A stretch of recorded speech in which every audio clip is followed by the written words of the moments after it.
Good morning, સુપ્રભાત. Welcome to chemistry concept. બાળકો, આજે આપણે ટોપિક શીખવા જઈ રહ્યા છીએ 12.6. ટોપિકનું નામ છે સમઘટકતા. કયો ટોપિક છે? સમઘટકતા. સમઘટકતા શબ્દ સાંભળ્યો છે તમે ઘણી બધી વાર આઈયુપીએસસી નામકરણમાં, પણ આખો જે ટોપિક છે સમઘટકતા એને ડિટેલમાં ભણવાનો બાકી છે. તો આજે સમઘટકતા શબ્દથી શરૂઆત કરીએ. એની વ્યાખ્યા છે જેમના આણ્વીય સૂત્ર સમાન હોય. શું લખ્યું મેં વાંચો તો? પરંતુ ગુણધર્મો, પરંતુ શું? તેમના ગુણધર્મો જુદા જુદા હોય તો તેમને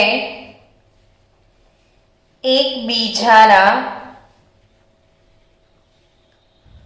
સમઘટકો કહેવાય.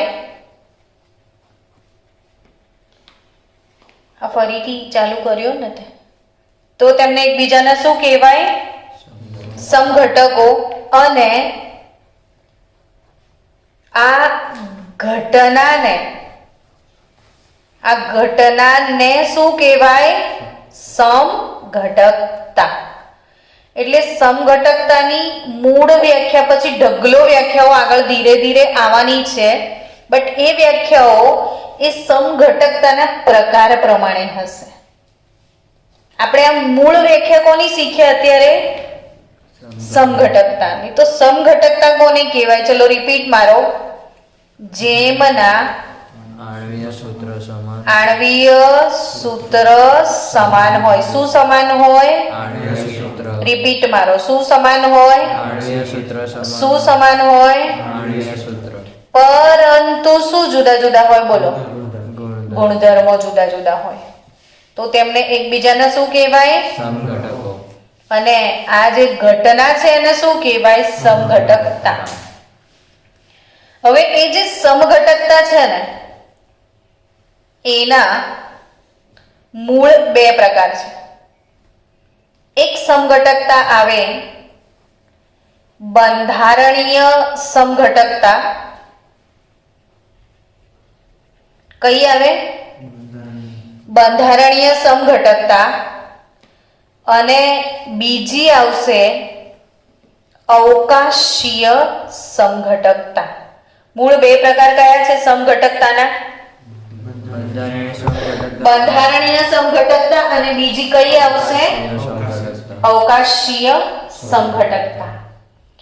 તો આ જે અવકાશીય અને બંધારણીય માંથી તમારી બુકમાં અત્યારે તમારે જે ભણવાની છે એ કઈ સમઘટકતા છે? બંધારણીય સમઘટકતા. સમજી રહ્યા છો? હવે આ બંધારણીય સમઘટકતાની જો મારે વ્યાખ્યા આપવાની થાય તો બંધારણીય સમઘટકતાની વ્યાખ્યા શું આપશો? જુઓ કે જેમના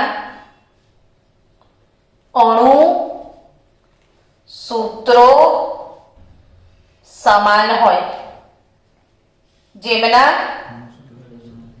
પરંતુ બંધારણીય સૂત્ર જુદા જુદા હોય. હવે સમજી ગયા હશો તમે. પહેલી વ્યાખ્યા શેની હતી? મૂળ વ્યાખ્યા સમઘટકતાની. શું વ્યાખ્યા આવે સમઘટકતાની? કે જેમના અણુસૂત્ર સમાન હોય પણ શું જુદું જુદું હોય બાળકો? ગુણધર્મો બદલાઈ જાય. એ સમઘટકો કહેવાય. ને આ ઘટનાને ને સમઘટકતા મુખ્ય બે પ્રકારની તમને જોવા મળશે. એક બંધારણીય અને બીજી અવકાશીય. પછી અવકાશીયમાં જુદા જુદા ઘણા બધા પ્રકારો આવશે જેનો અભ્યાસ તમે 12મા ધોરણમાં કરશો અથવા કદાચ આના પછીના ચેપ્ટરમાં પણ અવકાશીય સમઘટકતા તો આવશે જ. પણ અત્યારે આ ચેપ્ટરમાં મૂળ સમઘટકતા તમારે કઈ ભણવાની છે? બંધારણીય. એટલે હવે આપણે આના પર જવાનું છે. હવે આની વ્યાખ્યા આપણે સમજીએ તો જેમના અણુસૂત્રો સમાન હોય પરંતુ બંધારણીય સૂત્ર જુદા જુદા હોય. હવે વ્યાખ્યા કમ્પ્લીટ માઇન્ડસેટ થઈ ગઈ તમને. તો બોલો ચલો. જેમના અણુસૂત્ર સમાન હોય પરંતુ તો તેમને એકબીજાના બંધારણીય સમઘટકો કહેવાય અને એ ઘટનાને બંધારણીય સમઘટકતા કહેવાય. હવે આ બંધારણીય સમઘટકતા છે ને એના કુલ 5 પ્રકાર આવશે. આ અવકાશીય સમઘટકતા છે ને એના 2 પ્રકાર આવશે. ભૌમિતિક સમઘટકતા અને પ્રકાશીય સમઘટકતા. અવકાશીયમાં કઈ આવશે? ભૌમિતિક અને પ્રકાશીય. અને બંધારણીય સમઘટકતામાં કુલ કેટલા પ્રકાર આવશે? 5. પહેલો શૃંખલા સમઘટકતા. 5 કયા કયા છે મગજમાં સેટ કરી લેજો. બંધારણીય સમઘટકતાના 5 પ્રકાર શૃંખલા. બીજો સ્થાન સમઘટકતા. પછી આપણે એક એકને એનલાર્જ કરીને ભણીએ. ત્રીજો પ્રકાર ક્રિયાશીલ સમૂહ સમઘટકતા. ચોથો પ્રકાર મેટામેરિઝમ. અને પાંચમો પ્રકાર જે છે એ છે ટોટોમેરિઝમ. મેટામેરિઝમ અને શું? ટોટોમેરિઝમ. હવે જે મેટામેરિઝમ છે એને તમારી ટેક્સ્ટબુકમાં બહુ ખતરનાક શબ્દ આપ્યો છે, મધ્યાવયતા. બહુ ડેન્જર શબ્દ છે મધ્યાવયતા. ને ટોટોમેરિઝમ ઉડાઈ દીધી છે એ છે ચલરૂપકતા. ચલરૂપકતા. જીનીટ ની એક્ઝામ આપવાની છે તો આપણે ટોટોમેરિઝમ ભણીશું. તો કુલ કેટલા પ્રકાર છે? 5. 5 કયા કયા? શૃંખલા, સ્થાન, ક્રિયાશીલ, મેટામેરિઝમ અને ટોટોમેરિઝમ. હવે ઓબ્વિયસલી તમે એમ કહેશો કે ક્યાંથી શરૂ કરીએ? તો આપણી શરૂઆત થશે શૃંખલા સમઘટકતાથી. ને આઈયુપીએસસી નામકરણમાં આપણે શૃંખલા સમઘટકતા કરી ચૂક્યા છીએ. આપણે બેઠા બેઠા સમઘટકો બનાવ્યા હતા, યાદ છે? તો એની વ્યાખ્યા શું હતી કે જો પહેલા વ્યાખ્યા લખી લઈએ. જો સંયોજનોના અણુસૂત્ર સમાન હોય. સંયોજનોના શું? અણુસૂત્ર સમાન હોય પરંતુ બંધારણીય સૂત્ર જુદા જુદા હોય તો ખબર જ છે. બંધારણીય સમઘટકતા છે તો બંધારણીય સૂત્ર તો જુદા જુદા હોય, પણ એ બંધારણીય સૂત્રમાંય શું જુદું હોય એ મેન્શન કરવાનું. એટલે અણુસૂત્ર સમાન હોય પરંતુ બંધારણીય સૂત્રમાં અલગ અલગ શું હોય તો કે શૃંખલા. બંધારણીય સૂત્રમાં કાર્બન કાર્બન જે શૃંખલા છે એ અલગ અલગ હોય. કાર્બન પરમાણુઓની જે ગોઠવણી છે ને, હેલો, શું? કાર્બનની ગોઠવણી એટલે કે એની શૃંખલા અલગ અલગ હોય. તો એ કેવી સમઘટકતા કહેવાય? શૃંખલા સમઘટકતા કહેવાય. બરાબર. જેમ કે ઉદાહરણ આપણે લેતા જઈએ. દાખલા તરીકે પહેલું જે છે મિથેન, એ તો એક જ કાર્બન છે એટલે શૃંખલા બદલાવાનો કોઈ સવાલ નહીં. તો મિથેન, ઇથેન અને પ્રોપેન સુધી જો વાત કરીએ તો આ ત્રણમાં તો શૃંખલા સમઘટકતા શક્ય નથી. શરૂ ક્યાંથી થશે? બ્યુટેનથી. બ્યુટેનમાં કેટલા કાર્બન? 4. તો 1, 2, 3 અને 4 કાર્બનની શૃંખલા આ રીતે હોઈ શકે. તો બીજી કઈ રીતે હોઈ શકે એ કહો ચલો.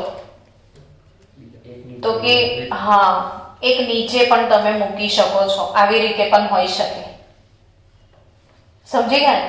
હવે જો જે આવી રીતે હશે એને શું કહો છો તમે? તો કે નોર્મલ બ્યુટેન ને. અને આ શું કહો છો તમે? આઇસોબ્યુટેન. આટલું તો તમને આવડી ગયું નહીં? કે આ નોર્મલ બ્યુટેન છે અને આ શું છે? આઇસોબ્યુટેન છે. આ નોર્મલ બ્યુટેન છે અને આ આઇસોબ્યુટેન છે. 2 મિથાઇલ પ્રોપેન કહેવાય ને.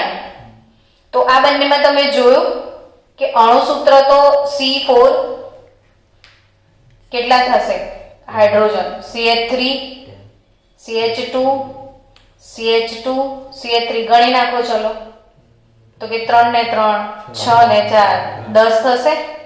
તો અહીંયા ગણો CH3 CH3 CH3 CH 3 3 6 3 9 ને 1 10 C4H10.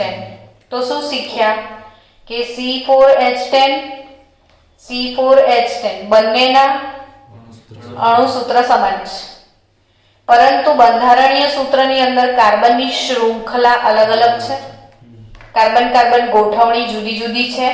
તો આવી સમઘટકતાને શું કહેવાય? શૃંખલા સમઘટક.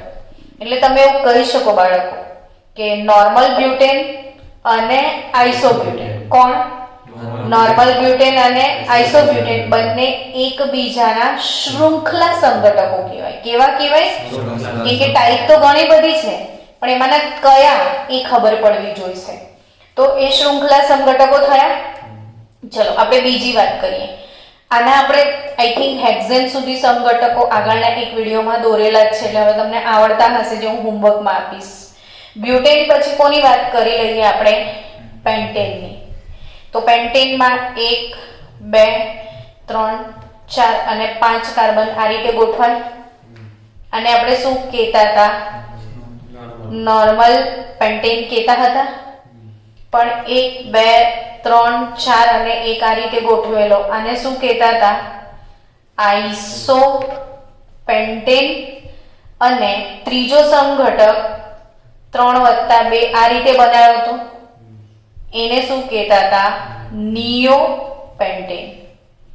તો નોર્મલ પેન્ટેન, આઇસોપેન્ટેન ને નિયો પેન્ટેન આ એકબીજાના શૃંખલા સમઘટકો છે. સૂત્ર બધાના સેમ હશે, પરંતુ કાર્બન પરમાણુઓની શૃંખલા અલગ અલગ છે.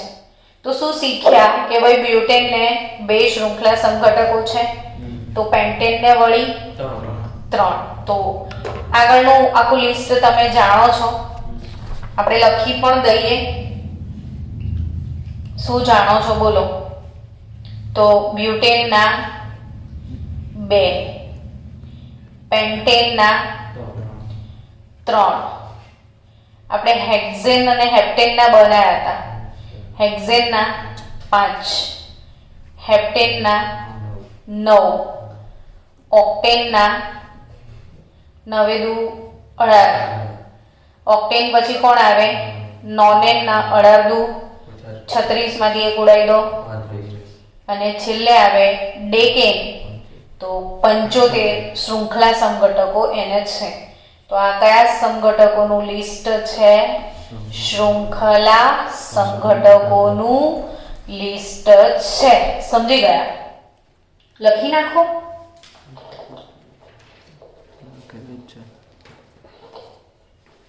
કાનમાં શું થાય છે? એક સમઘટકતા પૂરી થઈ. ચલો હવે આપણે નેક્સ્ટ બીજી સમઘટકતા તરફ આગળ વધીએ. બીજી સમઘટકતા આના પછીની. શૃંખલા સમઘટકતા કમ્પ્લીટલી ક્લિયર ને છોકરાઓ તમને? હવે સ્થાન સમઘટકતા શીખીએ. શું? સ્થાન સમઘટકતા વ્યાખ્યા તમે તમારી જાતે જ નક્કી કરશો, બરાબર? હું સીધા તમને ઉદાહરણ આપું. જો અહીંયા ધ્યાન આપો પહેલા બધા બાળકો. CH3 CH2 CH2 NH2. રુદ્ર નામ આપજો, જલ્દી નામ આપો.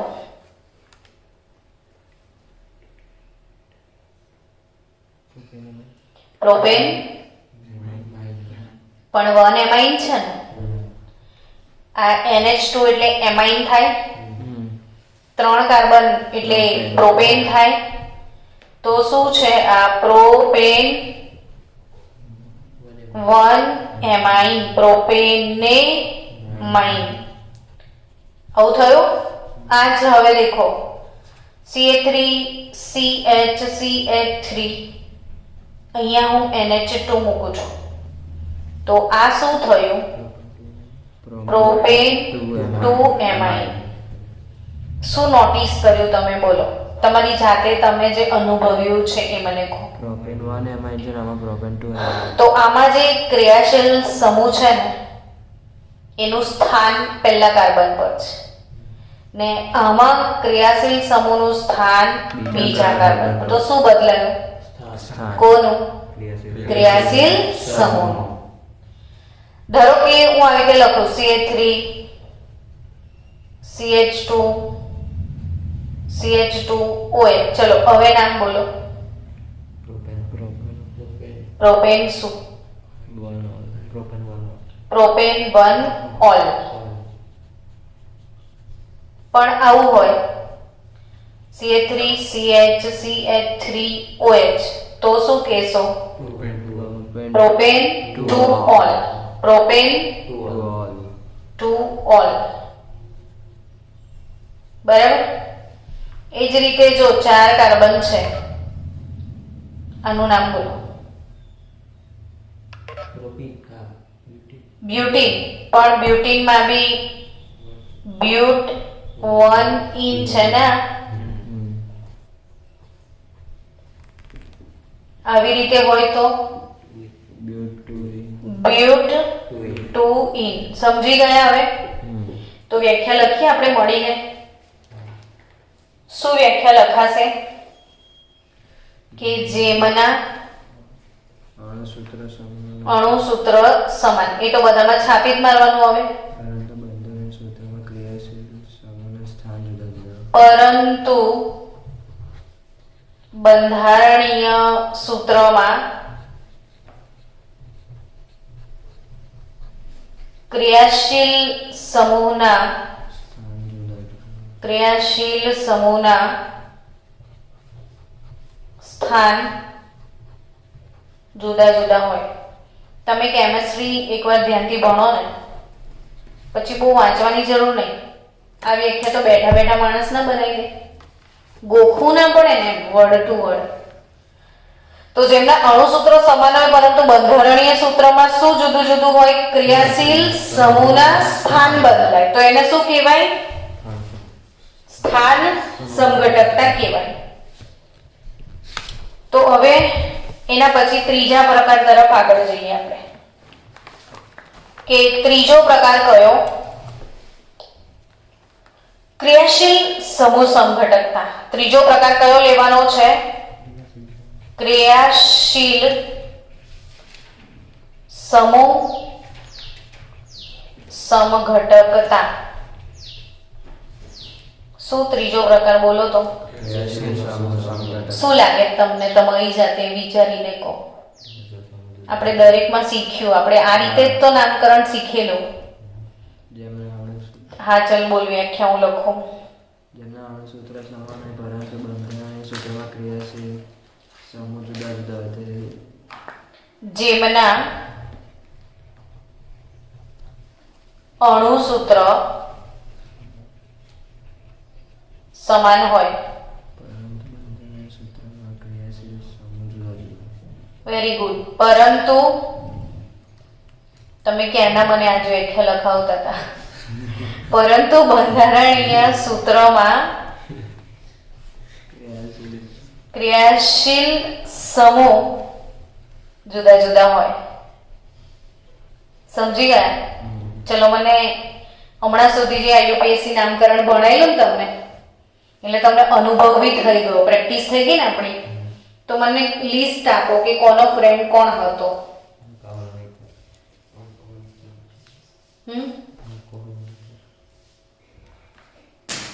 આલ્કોહોલનો ફ્રેન્ડ કોણ હતો?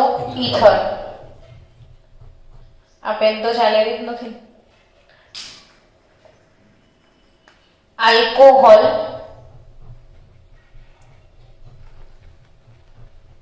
એનું ફ્રેન્ડ કોણ હતું? ઈથર. હવે આને સમજીએ ને ઉદાહરણ દ્વારા.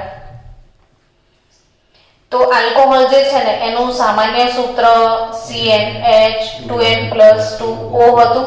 તો ઈથરનું પણ એ જ હતું ને. તો CnH2n+2O એટલે માની લો કે આપણે C3 તો H 3 2 6 ને 2 8 O આવું કોઈ સૂત્ર આપેલું છે. C3H8O આપેલું છે.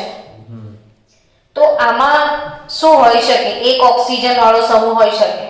તો આલ્કોહોલ પણ હોઈ શકે ને ઈથર પણ હોઈ શકે. CnH2n+2 ફોલો કરવું જોઈએ. તો હવે 3 કાર્બન વાળો આલ્કોહોલ એટલે CH3 CH2 CH2OH પ્રોપેનોલ થાય. પ્રોપેનોલ કે પ્રોપેન2ઓલ કઈ પણ લેવાય. પણ એનો ઈથર તો કે CH3 CH2O CH3 લખો.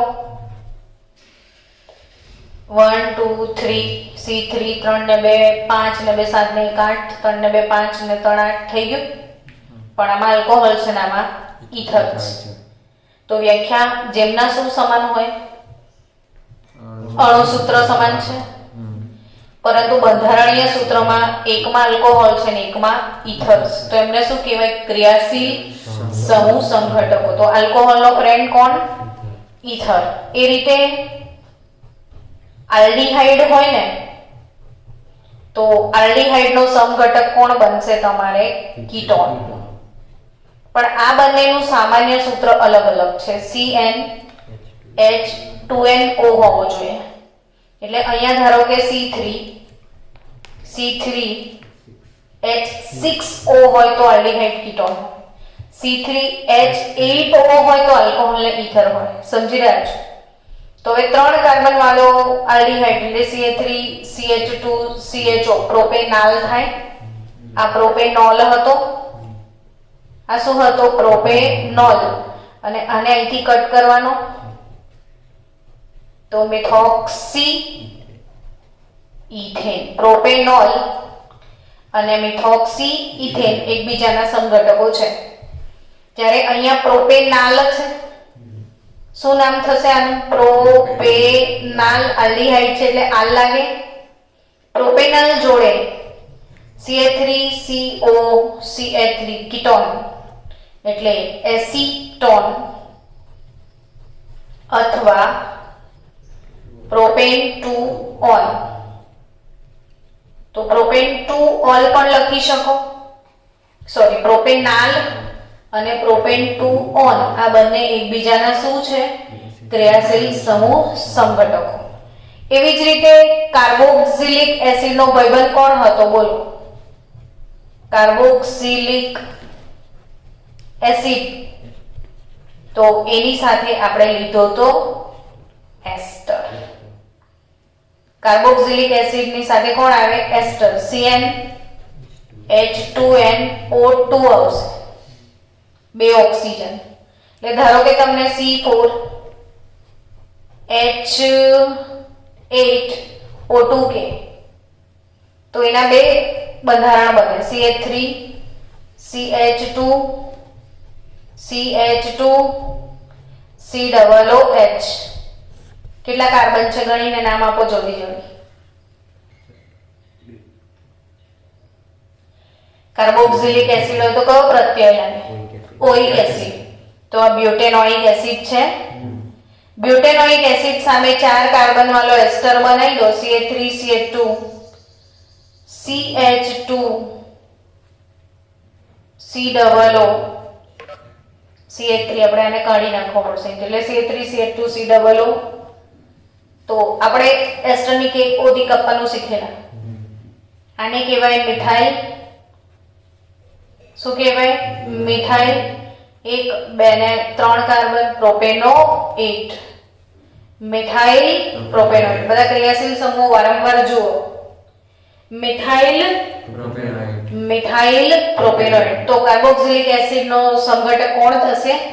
એસ્ટર. કોણ? એસ્ટર. સમજી ગયા? તો કઈ સમઘટકતા ભણ્યા? ક્રિયાશીલ સમૂહ સમઘટકતા. એમાં મેં શીખવાડ્યું હતું કે હજી ક્રિયાશીલ સમૂહ સમઘટકતામાં હજી બીજું કોણ આવે? તો સાયનાઇડ અને આઇસો સાયનાઇડ. આ પણ ક્રિયાશીલ સમૂહ સમઘટકો કહેવાય. CH3CN અને CH3NC. તો બંનેમાં બધું સરખું જ છે, પણ આમાં સાયનાઇડ છે ને આમાં આઇસોસાયનાઇડ છે. એ રીતે એમાઇન પણ આપણે ભણ્યા હતા. એમાઇનના સમઘટકો પણ આગળના વિડીયોમાં જ છે. તો એમાઇન એટલે 1 ડિગ્રી એમાઇન, 2 ડિગ્રી એમાઇન અને 3 ડિગ્રી એમાઇન એકબીજાના શું છે?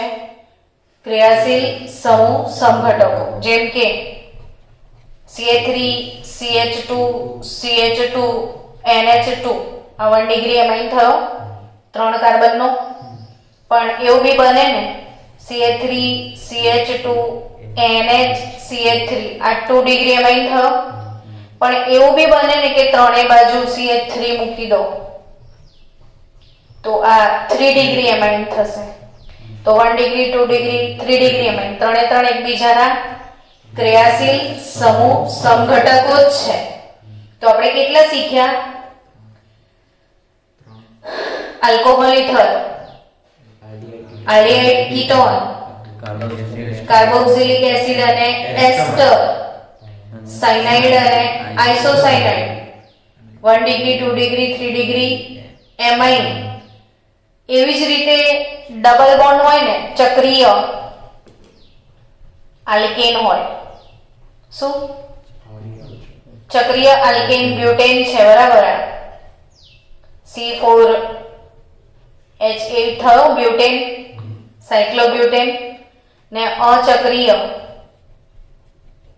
આલ્કીન લઈ લો તો અચક્રીય આલ્કીન નું સૂત્ર પણ C4H8 તમને મળશે. 4 કાર્બન વાળો જે બ્યુટીન બ્યુટ1 કે બ્યુટ2 લેશો તો પણ એટલે ચક્રીય આલ્કેન સાથે એનો ક્રિયાશીલ સમૂહ સમઘટક કોણ થાય? અચક્રીય આલ્કીન. અને ચક્રીય આલ્કીન સાથે આલ્કાઇન હંમેશા અચક્રીય જ હોય છે એટલે સીધો તમે આલ્કાઇન લખી શકો. તો ચક્રીય આલ્કીન નું સૂત્ર CnH2n-2 હતું ને આલ્કાઇન નું બી શું થશે? CnH2n-2.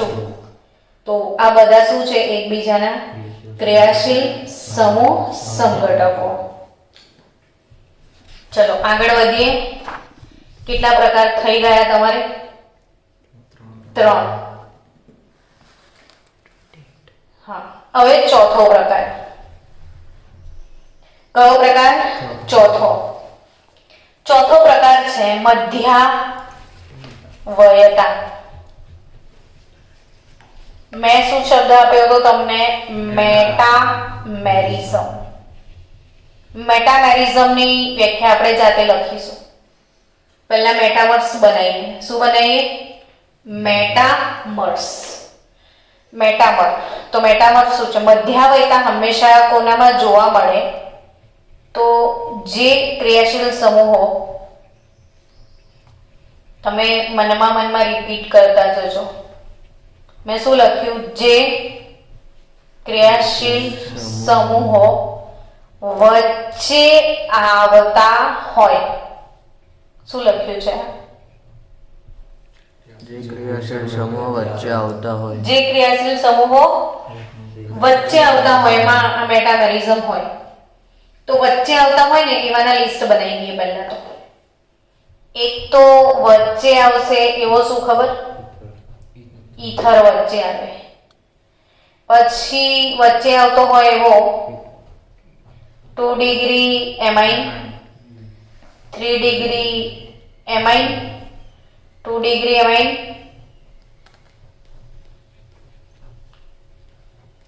અને 3 ડિગ્રી એમાઇન પણ ખરો, બરાબર? પછી વચ્ચે આવતો હોય એવો કીટોનમાં પણ તમને મેટામેરિઝમ જોવા મળશે. પછી વચ્ચે આવતો હોય એવો એસ્ટર કોણ? એસ્ટર, કીટોન, ઈથર, એમાઇન, અને યાદ આવે છે હજી કોઈ વચ્ચે આવતો હોય એવો? CO, OCO એટલે એનહાઇડ્રાઇડ. આટલા લોકોમાં તમને ખાસ કરીને મધ્યાવયતા જોવા મળશે. તો મધ્યાવયતા એટલે શું? તો કે વ્યાખ્યા તો પછી જાતે નક્કી કરીએ. કોઈ એક ઉદાહરણ આપણે પહેલું એસ્ટરનું પકડીએ કે એસ્ટર CH3 CH2 CH2 COO CH3. ધારો કે મેં આ એસ્ટર લીધો. હવે આપણે સમઘટકો બનાવીશું, બરાબર? પહેલા નામ બી લખતા જઈએ એટલે તમને નામકરણ બી રિપીટ થઈ જાય. એસ્ટરની બર્થડે કેક O થી જ કાપવાની. આ કેટલા કાર્બન છે? 1. એટલે મિથાઇલ. ને એસ્ટરમાં હંમેશા આ કાર્બનને પહેલો નંબર આપી દો. કેટલા કાર્બન થયા? 4. મિથાઇલ બ્યુટેનોએટ થયું. હવે તમારે આનો સમઘટક બનાવો છે તો એક કામ કરો, પહેલા આનું કોમન નેમ લખી દઈએ આપણે. આ તમે કયું લખ્યું? આયુપીએસ. કોમન લખવાનું હોય તો આજુબાજુ દરવાજા ને વચ્ચે બેસ્યા છે વરરાજા. વરરાજા તરીકે છે એસ્ટર. દરવાજા કોણ છે? તો મિથાઇલ અને પ્રોપાઇલ. તો શું લખીશું? પ્રોપાઇલ, મિથાઇલ એસ્ટર અથવા મિથાઇલ પ્રોપાઇલ એસ્ટર. થઈ ગયું. હવે મધ્યાવયતા એટલે શું? તો કે આ અંદર અંદર ગોળ ગોળ ફરશે. હવે આ એક કાર્બન સ્કીપ કરીને તઈ લઈ જાઓ તો CH3 CH2 COO CH2 CH3. સમજ પડી કે ના પડી? હવે આપણે અહીંથી એસ્ટરનો કેક કપાશે. આનું શું નામ આપીશું આપણે? ઇથાઇલ. ને આ બાજુ 1 2 ને 3 કાર્બન પ્રોપેનોએટ. શું થશે? ઇથાઇલ પ્રોપેનોએટ. અથવા તમે એને ઇથાઇલ ઇથાઇલ એસ્ટર એટલે ડાય ઇથાઇલ એસ્ટર આવું કહી શકો ને? ડાય ઇથાઇલ એસ્ટર. ચલો હજી આપણે એને સ્કીપ કરીને અહીં લઈ જઈએ એટલે CH3 COO. આ CH2 આ બાજુ લઈ આવીએ.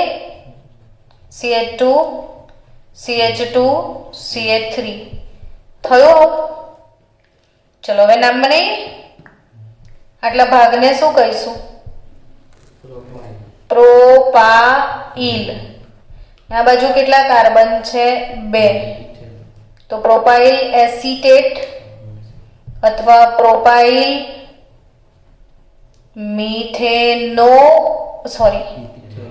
ઇથેનોએટ એવું કહેવાય. પ્રોપાઇલ એસિટેટ અથવા પ્રોપાઇલ ઇથેનોએટ. હવે આજુબાજુ દરવાજાવાળી સિસ્ટમ લઈએ તો મિથાઇલ પ્રોપાઇલ એસ્ટર થયો ફરીથી. હવે આ જ આગળ લઈ જઈએ તો થાય? તો કે જવાય હજી આગળ. પહેલા કાર્બન પર બી જવાય.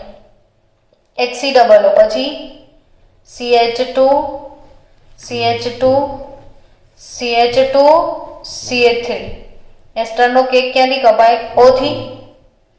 આ શું થયું? 1 2 3 4 બ્યુટાઇલ મિથેનોએટ. શું થશે? બ્યુટાઇલ મિથેનોએટ. તો તમને કેટલા બધા સમઘટકો મળ્યા. તો ક્રિયાશીલ સમૂહ અંદર અંદર ફરે. હવે વ્યાખ્યા એવી તો લખાય નહીં કે અંદર અંદર ફરે. તો મધ્યાવતામાં શું બદલાયું? જો તો આજુબાજુની આલ્કાઇલ શૃંખલાઓ બદલાઈ. આ મિથાઇલ પ્રોપાઇલ હતું, આ શું થયું? ડાયઇથાઇલ થયું. આમાં મિથાઇલ પ્રોપાઇલ થયું ફરીથી અને આમાં બ્યુટાઇલ ને એ થઈ ગયું. એટલે ક્રિયાશીલ સમૂહની શું બદલાય? આજુબાજુની આલ્કાઇલ શાખાઓ બદલાય. શું બદલાય? તો આ બધાને એકબીજાના મેટામર કહેવાય. એકબીજાના શું કહેવાય? મેટામર્સ કહેવાય. શું કહેવાશે એકબીજાના? મેટામર્સ. સમજી રહ્યા છો કે નથી ખબર પડી રહી? ચલો આપણે કીટોનની વાત કરીએ. CH3 CH2 CH2 C double bond OCH3 છે. તો 1 2 3 4 5 પેન્ટેન 2 ઓન થાય. કીટોન છે ને? હા કે ના? કયો પ્રત્યય લાગે કીટોન હોય તો? ઓન. તો પેન્ટેન 2 ઓન થાય. તો એ જ હું અહીંયા ખસાઈ દઉં તો CH3 CH2 CO CH2 CH3. તો આ શું થઈ ગયું? Pentane 3 on. હવે આને તો આજુબાજુ દરવાજાના વચ્ચે બેસી વરરાજા લાગુ પડવાનું જ છે ને. તો મેથાઇલ પ્રોપાઇલ કીટોન થાય. આ શું થાય? ડાય ઇથાઇલ કીટોન થાય. એટલે હવે મધ્યાવયતાની વ્યાખ્યા શું હોય કે અણુ સૂત્રો સમાન. શું વ્યાખ્યા લખશો? પરંતુ બંધારણીય સૂત્રમાં ક્રિયાશીલ સમૂહની આજુબાજુ આસપાસ આલ્કાઇલ શૃંખલાઓ બદલાય. શું બદલાય? આલ્કાઇલ શૃંખલા બદલાય. તો એને શું કહેવાય? મધ્યાવયતા. આવું જ સેમ ઉદાહરણ આપણે ઈથરનું બી લઈ શકીએ કે CH3 CH2 CH2 OCH3 છે બરાબર. મિથોક્સી પ્રોપેન થાય. શું નામ થશે? Methoxy propane. પણ CH3 CH2 હવે O હું અહીંયા લઈ આવું. સમજણ પડી રહી છે ને? O અહીંયા શિફ્ટ કરું તો આ ઇથોક્સી ઇથેન થયું. તો મિથોક્સી પ્રોપેન એનો બંધારણીય સંઘટક કોણ થાય? Ethoxy ethane. હવે પરીક્ષામાં પૂછે કે મિથોક્સી પ્રોપેન અને ઇથોક્સી ઇથેન એકબીજાના સંઘટકો છે કે નહીં એમ પૂછે. ધારો કે કોમન જ લોજિક વાપરવાનું છો. બંને ઓક્સી ઓક્સી એટલે ઇથર તો છે જ. હવે મિથોક્સી એટલે મિથેન એટલે એક કાર્બન આવ્યો. પ્રોપેન એટલે કેટલા આવ્યા? 3 + 1 કેટલા થાય? 4. ઇથોક્સી ઇથેન તો 2 + 2 4. તો સંઘટક હશે જ ને. સીધો ગોળીબાર અહીંથી ગણીને જ થઈ જાય. ઓક્સી ઓક્સી લગાડ્યો એટલે 2 માં ઇથર છે તો નક્કી. પણ કાર્બન સરખા છે કે નહીં? તો આ મિથેન એટલે 1 ને પ્રોપેન એટલે 3. 1 + 3 4.